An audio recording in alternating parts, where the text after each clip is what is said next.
in this training there's some activities. Mm.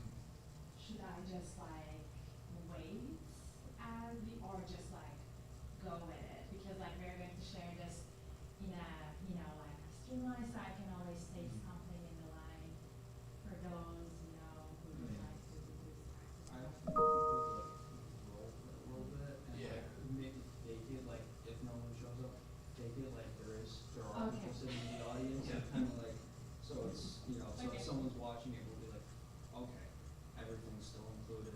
Okay, You know, and I it feels got like you. they're included Yeah. too. Okay, alright, that makes sense. Let's do that.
Hello, everyone. I would like to welcome you all for our first training of the semester. So today's training is about equity, diversity, and inclusion. And then we are going to learn and revisit those terminologies. And then we are going to challenge ourselves how we can apply those terms to our everyday experiences in SUNY Brockport. I would like to first take the time to introduce myself. My name is Medis Kural. I go with the she, her, hers pronouns. And then I am the program coordinator for the Office of Equity, Diversity, and Inclusion. I also would like to take the time to say thank you for our journalism and broadcasting students for their valuable partnership with us. So our undergrad students are actually live streaming this training. So I would like to say thank you for everything that you are doing with us. So let's begin with some of the ground rules that we will have in our training. And then I will also take a little bit of time to introduce myself, and then I will guide you about the work that we are all doing in our office. So first, this is a training about, like I said, understanding about diversity, equity, and inclusion. So you might think about this training as a very basic knowledge on the diversity, equity, and inclusion. And I'm still trying to learn more about how was everyone's level in terms of cultural competency in our campus community. So that's the reason. So we all decided to came with a more introduction level of training as our first training for this fall semester. Before we get into our ground rules, I also would like to take the time to honor your knowledge today. You're all coming from very different experiences. You're all coming from very different academic and non-academic experiences. And I'm sure that you expose some knowledge on the diversity, equity, and inclusion. And I would like to take the time honor everything that you learn. And then hopefully today we are going to learn all together. So let's begin with going over our ground rules. So the first thing I would like to emphasize here, practice active listening and respect everyone when they are speaking.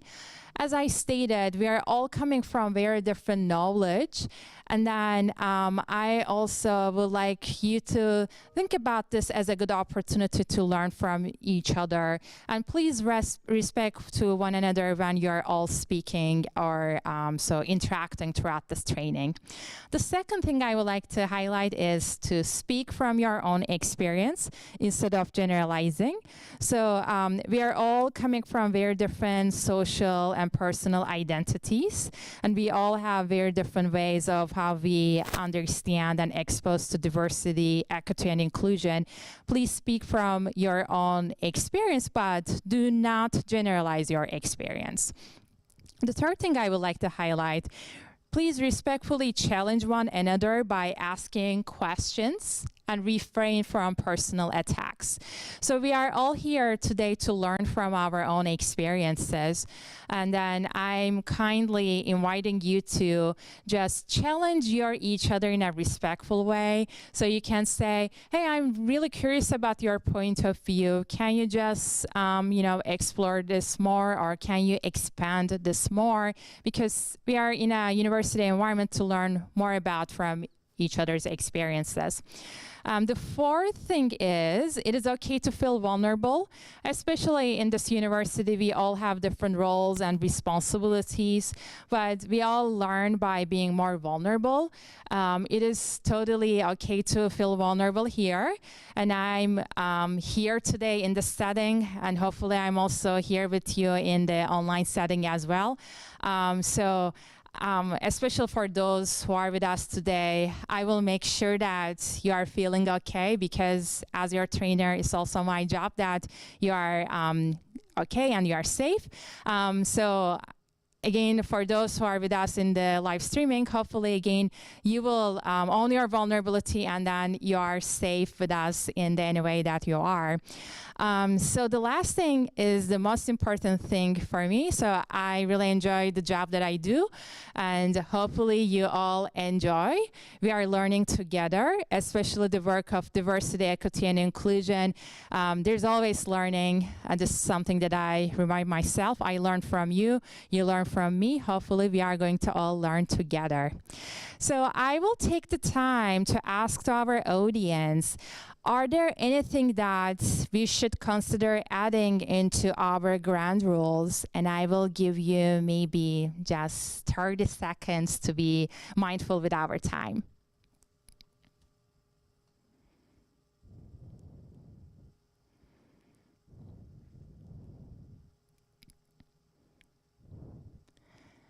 All right, seeing none, I'm going to move to our next slide. I'm assuming that you are all good with our ground rules for today. All right, so this is a training that I would like us to build trust to one another. I will take a little bit time to explain who am I so that you can trust me more during this training. So I'm your Equity, Diversity, and Inclusion Program Coordinator.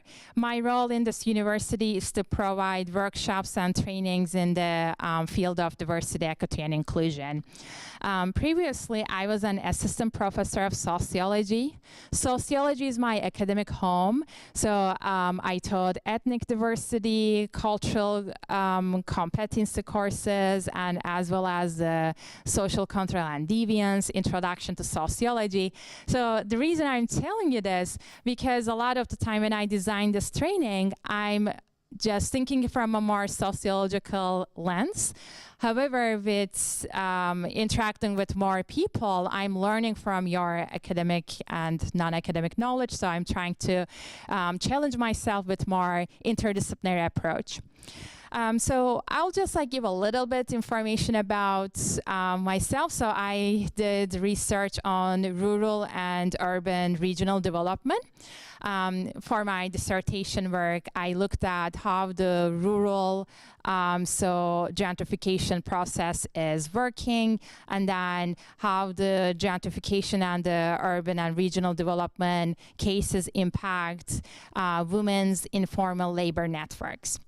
And I completed my PhD in sociology from the University of Buffalo. But let's not think about myself from this, only the work that I do, right? Who am I? So I grew up in Turkey, and then I came to the United States for the undergraduate education, and I actually decided to stay for my graduate degrees. And then later on, so I actually won a green card lottery. And then, this is actually a funny fact, a day before I started working at SUNY Brockport, I became a US citizen.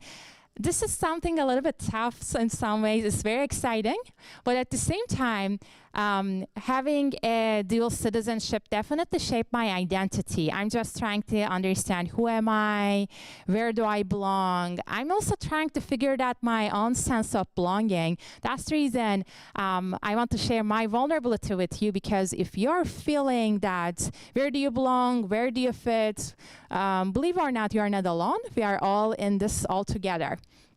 I'm very close to my family. So that's something that I do struggle in a good way, because so I would like to see them more, but my family members, they all live in Turkey. So as you can imagine, it's a little bit further down where I live right now. I have an older sister. She's my social support system. So I always hold on to her anytime I feel doubtful. My partner is a brewer. The reason I'm saying that, because I experience how small business owners struggle a lot during the pandemic. That definitely shaped my perspective. So in a lot of ways, I do love coffee and tea. So I love cross-stitching, and I do love soap operas. So we have a lot of soap operas in the Turkish context, and then I do not like getting people's, drama. So I prefer to, watch soap operas as a way of different version of the self-care. Why I'm doing this, I would like you to challenge, know who you are beside the work that you do. So this is going to be a good way for a lot of us to build self-care and as well as community care. All right. So now I'm assuming that you built some trust to me. So I would like to take the time to visit the learning objectives for today's training. So the first thing I would like to highlight, today we are going to learn to define the terms of equity, diversity, and inclusion. So like I said, in our campus community, we have faculty and staff from very different experiences. So think about today's training as a very basic training so that for some, information are not going to be new. For some, you are going to learn those information a little bit more in depth, right? The second thing is we are going to recognize the importance of equity, diversity, and inclusion in the higher education context. And the third thing that today we are going to reflect on what equity, diversity, and inclusion mean to you in the Brockport context, and then how you can understand and apply those terms into your personal and as well as professional life. So I would like to take the time to first begin with this idea about the comfort zone model. So, and then what I will also do, hopefully in the table, you can have some handouts, and then definitely feel free to take those handouts. That might be just very useful for you. So a lot of the time, we do have different zone models, but I would say we are all coming from very different levels. So that's the reason I want to first visit this comfort zone model to help us about where we are. So in here, there are a couple of different circles, and then I would like to guide you. So we have a comfort zone circle. We do have a fear zone circle. We also have a learning zone circle, and we have a growth zone circle. So comfort zone where we are very comfortable.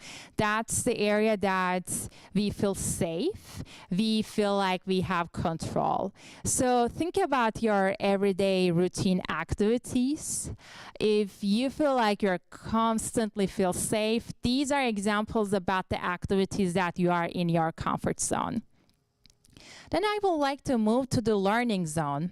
So learning zone is where the area we are challenged a little bit, but at the same time, these are the area that we are learning, and then we are growing, and then we are building into the new adventures that help us to grow more.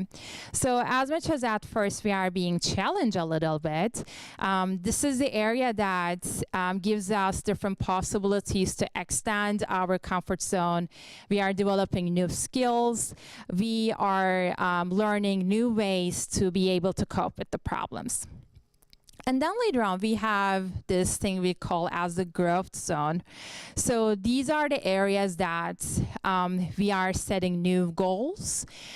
We are finding unique purposes. And then we are also challenging ourselves to be able to live in our dreams. But time to time, we might have this panic zone or fear zone as it's just right next to the comfort zone. These are the areas that we need support. Without that support, then we might just feel the lack of self-confidence, or we might find excuses not to move on. So why I'm showing this? Because a lot of the knowledge we are going to learn on diversity, equity, and inclusion, that is challenging. But if we support or if we create a good support system, we can actually move to the learning zone and growth zone. And then I'm asking you to all to every day just try to get out from your comfort zone. So find new ways or new skills to be challenge one another in the field of equity, diversity, and inclusion. And then let's begin with our first icebreaker activity. For those who are following us in the live stream, I'll give you like 5 minutes to be just mindful with our time. For those with us, I will also give you 5 minutes to be able to, again, just mindful with our time.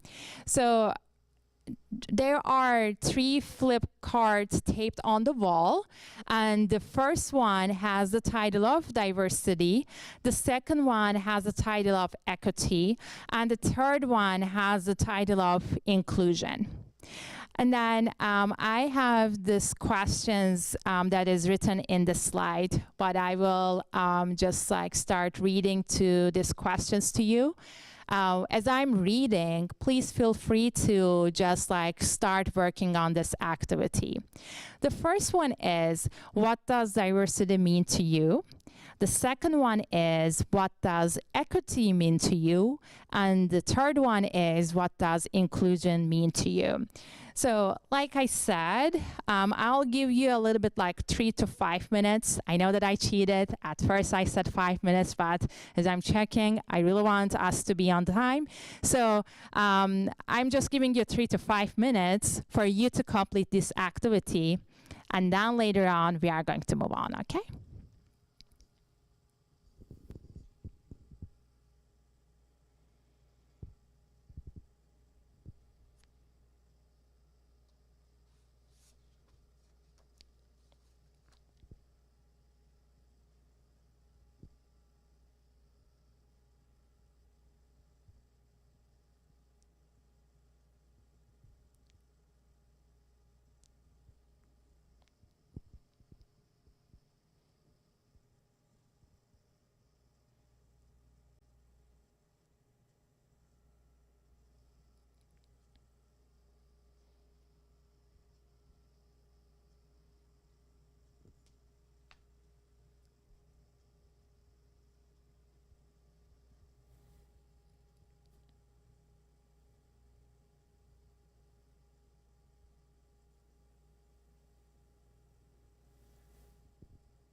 All right, so we are going to visit this activity as we are continuing with our workshop and the training.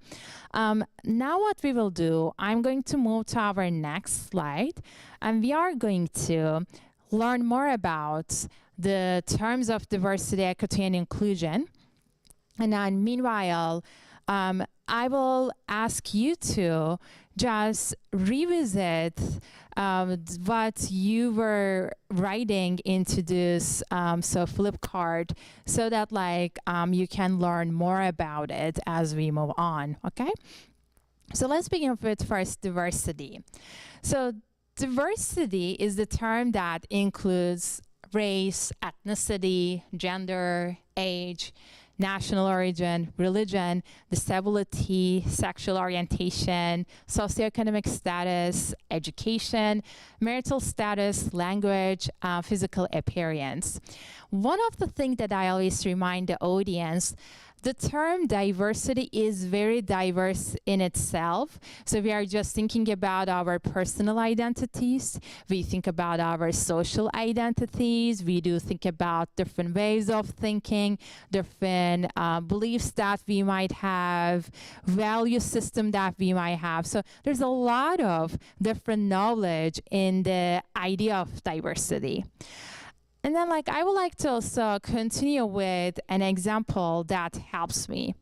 So imagine here as we have a ballroom. And then so in this ballroom, let's say that I want to dance. As a Turkish woman, the way that I dance might be different the way that you would like to dance, right? So let's say that I want to perform a Turkish folk dance, and that's most about my identity, right? So I want to bring my traditional dancing into this environment, right? That's more about how I represent my diversity. And then later on, imagine again here as this ballroom. So we have to make sure that if this ballroom is accessible so that I can represent my Turkish dance here, right? So what are the barriers? And then what is the system that we have? That is more about equity, right? If we have enough equitable system for myself to represent my Turkish dance here. And the third thing that we are going to talk today is going to be inclusivity, right? If I do have opportunities that I can bring my authentic self here, right? If I do have an environment that I'm going to feel welcome, respected, and as well as included when I represent a Turkish folk dance. So the reason, maybe I'm a little bit more ahead, but I wanted to give you this different analogy. Hopefully that is going to help you to understand diversity, equity, and inclusion. All right, let's continue with equity. So I would like to first begin with this image. That's something that I show a lot in the different trainings and workshops that I do have.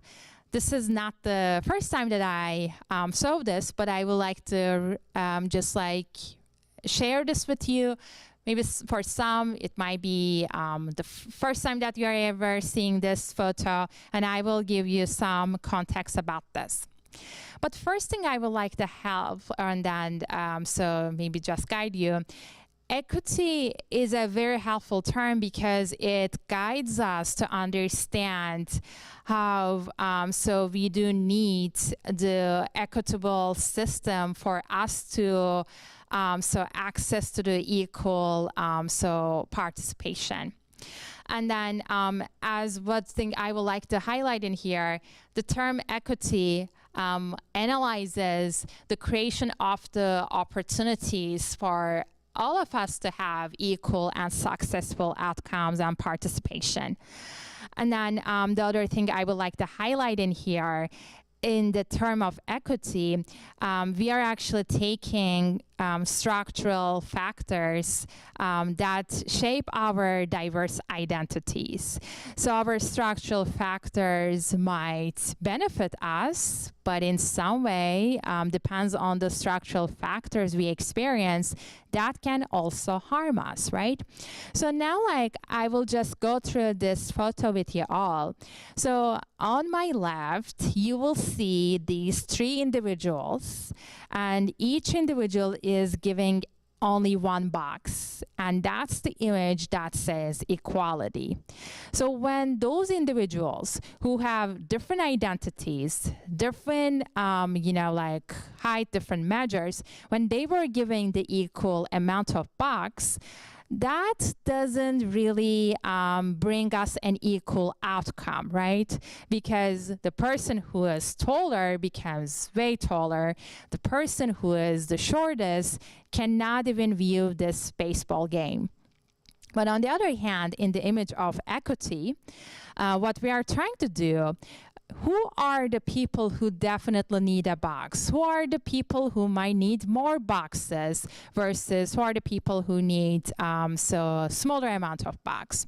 The reason we are doing this, because like I said, we are defining the structural factors so that we can make sure that folks can access to the equal outcomes and the participation. So the second thing I would like to highlight, again, equity is more, it's not like all the terms are important, but I really want us to, as a campus, to understand the meaning behind equity. So one thing I would like to highlight in here, equality and equity, they're not the same thing, right? Because equality provides same amount to all of us, and then equity means that we are defining the barriers, and we are creating systems so that we can just achieve this justice, right? An example that is written in this slide, what if I don't have the same access to the scholarship? What if I do not have the same access to the mentorship opportunities? Then what kind of system we can create so that will access to the equitable outcomes? So I would like to show you some more other images. So this is my source in here is this, so it's actually written on the bottom of the slide. I got this from Center for Urban Education, and I thought that it's kind of helpful for us to understand. It's about the equity and the student success. So once again, we are highlighting here equality and equity, they are not the same thing, right? Imagine there are 3 individuals, and all of those 3 individuals, they are trying to receive their diploma, right? And they are trying to move above this ladder. They're starting exactly in the same way, but the problem in here is because those 3 individuals are coming from different identities, different structural places, the conditions are not equal here. So I'm moving on to the next slide that is going to help us. Once again, my source here is the Center for Urban Education. And then on my left here, the individual has access to scholarship, access to educated parents. This person has taken SAT and ACT, courses, and then the person might have access to the tutors. Imagine this person is coming from middle to upper class. That means that this individual might have more opportunities to getting honor courses, AP credits, has access to the highly skilled teachers. So overall, this person is also active in the social networks and as well as the social capital, right? The person on my right, on the other hand, is coming from poorly funded schools. The person has less skilled teachers. The school system has very limited resources. And then imagine that this person is coming from an environment that consular ratios is 1 to 1,000, right? So you can see that our world is not equal. That's the reason in the work that we all do, it's really important to understand what does equity mean for us, right? What can we do differently to be able to serve for our students? So I'm moving to the next slide, which is our inclusion slide, right? So remember the example that we had earlier about, it's a little bit silly example, but in the past, that really helped the people. So that's the reason I'm going to remind this example again. Let's say that I want to dance here, and then I want to bring my authentic self, right? And then inclusion means about if I do have an environment that I feel included, I feel respected enough, I feel welcome enough that I can bring who am I can dance the way that I want to dance. And of course, dance is just an analogy here, right? So what I would like to highlight here more, inclusion is active, right? It is intentional. It is an ongoing process that the goal here is that we all want to make sure that everyone is equally feel welcome and respected, right? And that's the things that I would like to highlight. But I want us to think about inclusion from a more larger perspective, right? How we want to make sure that there's inclusion in the decision making. We want to make sure that we share power equally and in an inclusive way as well, right? So that's the reason I would like to highlight how we can carry inclusion into a more institutional and organizational setting. So that's about our inclusion slide, but I would like to move on to the justice here with you all. So a couple of things that I would like to highlight in here. My source in here is UConn. So UConn has a really good examples about what is justice and then why and how justice is important in the higher education settings. And also justice is important beyond higher education settings, right? So first thing I would like to highlight in here is about how we have this goal in terms of the justice. The idea is the justice is how we can have an equal and a participation about the all of us from the different and then the social identities. The idea in here in the justice is we are seeing from a more systematic and as well as the proactive approach. If we have the policies, practices, norms that help us to access to the and sustain to the diversity, inclusion, and equity in those contexts, right? And then I also would like to more just highlight about what does justice mean in an organizational setting. It means that if we are proactively working all together to change the culture and as well as change the climate in our institutions. And that's the reason, so we might just think about justice from on both outcome and as well as a process that constantly require this proactive effort. So a couple of things that I would like to also highlight here. So think about diversity, equity, and inclusion. Without justice, we cannot really achieve those terms, right? That's the reason it's highly important. The other thing I would like to highlight is how we have a collaborative work in the field of justice, right? We're all taking responsibility in this work so that we can achieve to our goal. Okay, so now you know a little bit more about diversity, equity, inclusion, and justice. Like I said, for some, this is not something new. For some others, you might just have a different perspective. Maybe you are revisiting this. Now I do want you to challenge yourself. For those who are with us, I want you to first, let me just maybe I get a little bit excited about this activity. So let me revisit the steps and then later on, I'll just go over again. So the questions that we have for this activity include, what do equity, diversity, and inclusion mean to you personally and professionally? And how can we apply these principles to our practices in Brockport context? So for those who are with us today in the setting, I'm inviting you to revisit our icebreaker activity. Please just go and then revisit what are the things that you wrote about diversity, what are the things that you wrote about inclusion, and as well as equity. What are the things you can add, or what are the things that you can change? For those who are with us in an online setting, I do want you to so revisit the information that you actually wrote. Like, again, please just revisit what are the things you can add, what are the things that you can change.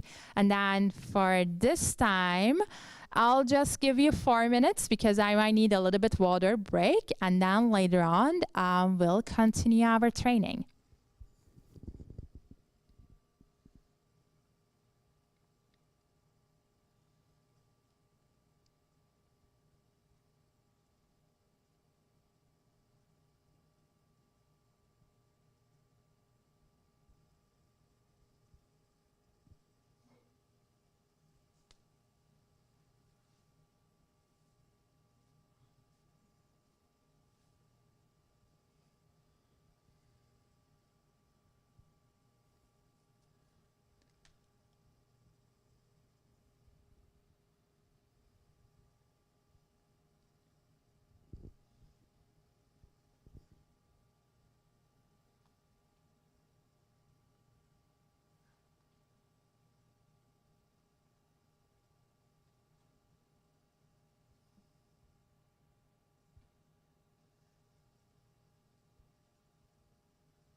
So I will give you 2 more minutes, and then later on we'll continue with the rest of our training.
All right, then.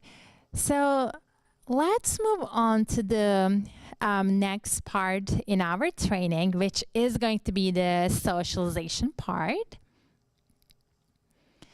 And it might be a little bit rough to see in here. That's the reason, again, I'm kindly inviting the participants who are here to review this from the handouts. And then for those who are visiting us online, I'm just going to move to the next slide because it might be easier for everybody to follow, okay? So this is a cycle of socialization.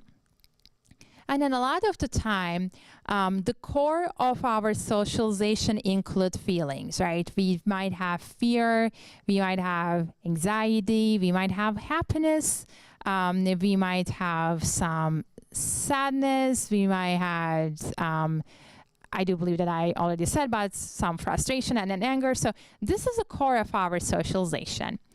But our socialization begins from the beginning. In the beginning in our socialization, we are adopted to or born into the systems, right? So we learn about our socialization in the home environment that we grew up or in the neighborhood that we associated, right? So that's how like our first socialization begins. And then later on, as we move beyond to our first socialization, we go to our institutional and as well as cultural socialization. And those are the areas that we learn about the systems, right? So we learn the school system, we might learn the legal system, we might learn the workplace system. And then in the enforcement stage, then we are asking one another very important questions, right? How does the legal system shape my beliefs? How does the workplace culture shape my attitudes, right? So in these stages, we are constantly so in the enforcement, right? But I would like to move to the previous slide to just walk through the result stage with us because that might be helpful. And again, my apologizing if it's not really just like large enough. That's the reason I will make sure to repeat everything. So after the results, you might see that there are two important things here. One of them is the direction for the change. The other is the action. But I would like to stress today, again, we only learn very basic terminologies of diversity, equity, and inclusion. But we have a choice, right? We have a choice of the direction for the change. So we can educate our students, we can educate one another, we can take a stand, we can ask questions, we can interrupt if we ever witness any kind of biases, right? We can raise consciousness. So we do have this change for the direction. We also have another choice. We may not take any action, we may not do nothing, right? But what I would like to highlight, the more that we don't do nothing, we go back to the beginning, right? And then that takes us to the cycle of socialization. And I really hope that today we are taking some different notes about what are the ways that we can take an action, what are the ways that we can so constantly learn from our diverse identities, diverse perspective, what are the ways that we can push more equitable outcomes, what are the ways that we can bring more inclusivity in our decision-making process, because again, these are the areas that we can push more direction for the change. All right then, so this is going to be our last activity for today. For this one, I'll give you a little bit more time. It's about 10 minutes, but I want to be a little bit mindful with our time. So maybe we are going to cut this to the 8 minutes, hope it's okay. So there's a handout. Once again, if you are with us, you should already get this handout. If you are not with us, and hopefully you already have this handout through so the online resources. The thing in here is now we are going to work on the mini action plan. This is actually more in the planning stages. So in the next month, what one action will you commit to promote diversity, equity, and inclusion? I have a very simple example. let's say, I might say, I will engage in a conversation with someone in my floor, let's say, whose opinions differ from my own. And then I will challenge myself to more safe and brave conversation. Depends on the work that you do in the university setting, your goals can be a little bit different. So like I said, I'm giving you 8 minutes for you to create your mini action plan. And then later on, so we will revisit what we get out from this training. So I'll just give you a little bit time.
For those who are done a little bit earlier, please feel free to just exchange your ideas in the small groups.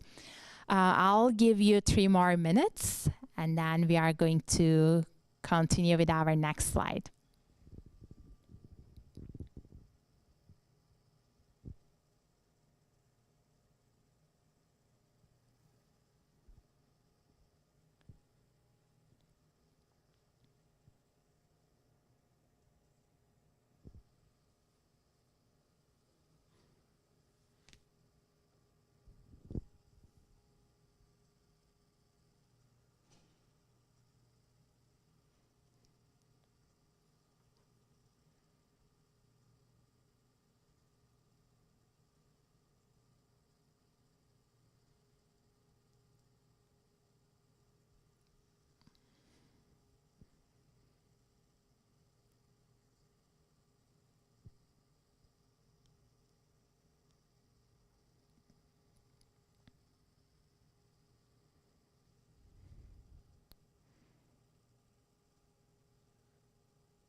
All right, then. Hopefully, you all had a chance of exchanging these thoughts. I know that we have some people online and then some people virtually. Oh, sorry, they are the both things. We have some folks who are with us here, and then some of the folks online. So I really hope that you all had a chance of creating this mini action plan. And I also would like to tell you that anytime you do need any kind of support, you can always consult with our office. And I'm sure that this conversation will be definitely helpful for all of us as a campus community. So I would like to move on to our next slide here.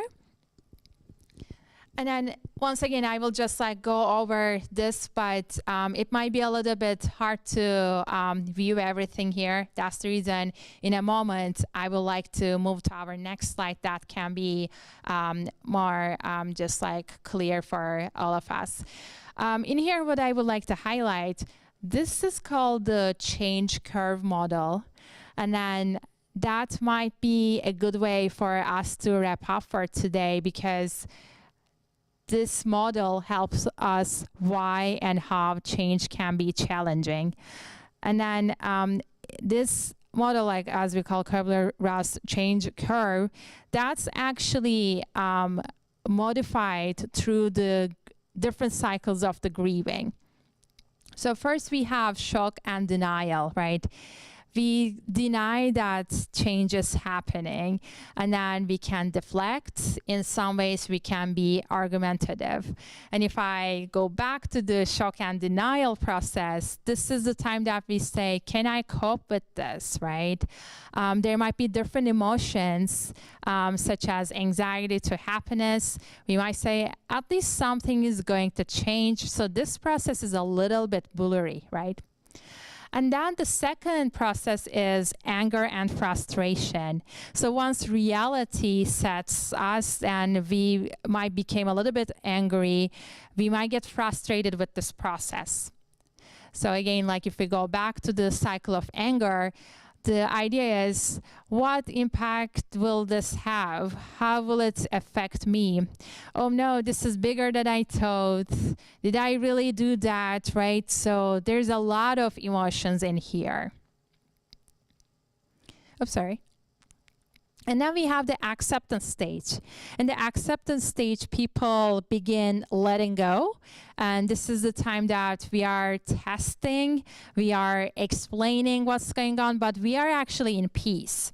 And if we visit our model here in the acceptance stage, so what we are just thinking about, I can see myself in this future, right? There is some hope in here, especially in the stage of the gradual acceptance. And then later on, we have the commitment stage, which will really help us to move into this idea of the change. In the commitment, what we say, you know what, this can actually work. This can be really good, right? We move forward, and then so that's how we move on. So what I would like to stress here, is it easy? Absolutely not, right? Change takes time. Change takes a lot of different processes. There's not linear work when it comes to do any kind of change.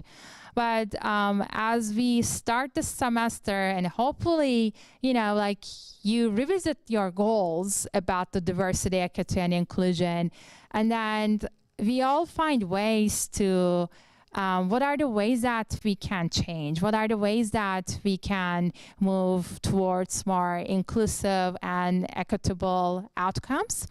Like I said, our office is a diversity, equity, and inclusion office. We're always here to support you. So definitely, if there's anything that we can all do in our part, do not hesitate to contact us, and I will move to our contact information. The Office of Equity, Diversity, and Inclusion is located in the Allen Administration Building, 6th floor. So this is our phone number, 585-395-2024. I'm not sure, again, if a lot of the people are, calling or like using the phone, but that's the reason I do want to take the time, especially for those who are more in the social media. Our Instagram page is Brockport Diversity. We're always here to support you. We're always here to, guide you. And then if there's any other training topics that you would like our office to deliver or design for you, you can always send a quick email to oedi@brockport.edu. As we do have only 3 minutes, I want to be more mindful with everyone's time. Once again, please, so help me just so congratulating and as well as thanking to our students from the journalism and broadcasting for making this training so possible for all of us. And then I'm really hoping to see you all in the future. And then tomorrow we actually have a Brown Bag Lunch and Learn series. So hopefully, we'll see each other tomorrow. Thank you so much.